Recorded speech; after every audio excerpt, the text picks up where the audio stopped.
ஆன்மீக நேயர்கள் அனைவருக்கும் இனிய காலை வணக்கம். ரிஷபராசியில் பிறந்தவர்களுக்கான குரு பயிற்சி பலன்கள். ரிஷபராசியில் உள்ள நட்சத்திரங்கள் கார்த்திகை, ரோகிணி, மிருகசீரிஷம். இந்த நட்சத்திரத்தில் பிறந்தவங்களுக்கும் ரிஷபராசியில் பிறந்தவங்களுக்கும் இப்போ நான் சொல்லக்கூடிய குரு பயிற்சி பலன்கள் உங்களுக்கு பொருந்தும். குரு பயிற்சி தமிழுக்கு வைகாசி மாதம் 12ஆம் தேதி, ஆங்கில மாதம் மே மாதம் 26ஆம் தேதி செவ்வாய்க்கிழமைக்கு குரு பகவான் மிதுன ராசியிலிருந்து கடக ராசிக்கு மாறுகின்றார். இது வரைக்கும் உங்கள் ராசிக்கு 2ஆம் வீடான மிதுன ராசியில் இருந்த குரு பகவான் உங்கள் ராசிக்கு 3ஆம் வீடான கடக ராசிக்கு மாறுகின்றார்.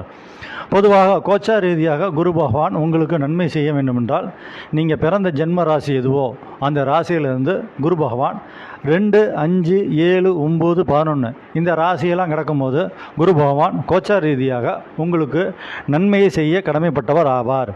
உங்கள் ராசிக்கு 2ஆம் வீட்டில் இருந்த குரு பகவான் 3ஆம் வீட்டுக்கு மாறப்போகிறார். பெரிய லெவலில் பார்த்திங்கனாக்கா இந்த குரு பயிற்சி உங்களுக்கு தாக்கத்தை உண்டு பண்ணாது.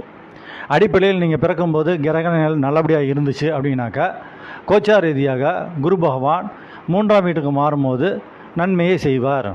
அடிப்படையில் உங்கள் ஜாதகம் நீங்கள் பிறக்கும்போது கிரக நிலைகள் நல்லபடியாக இருந்து அப்படி நல்லா இருக்கக்கூடிய கிரகங்களோட தசா புத்தி அந்தரங்கம் நடைபெற்றால் இந்த குரு பயிற்சி மிகப்பெரிய தாக்கத்தை உங்களுக்கு ஏற்படுத்தாது.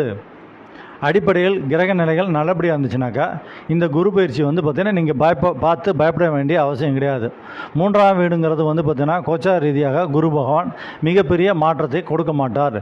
இருந்தாலும் அடிப்படையில் ஜாதகத்தில் கிரக நிலைகள் நல்லபடியாக இருந்துச்சுனாக்கா இந்த குரு பயிற்சி உங்களுக்கு மிகப்பெரிய பாதிப்பை ஏற்படுத்தாது.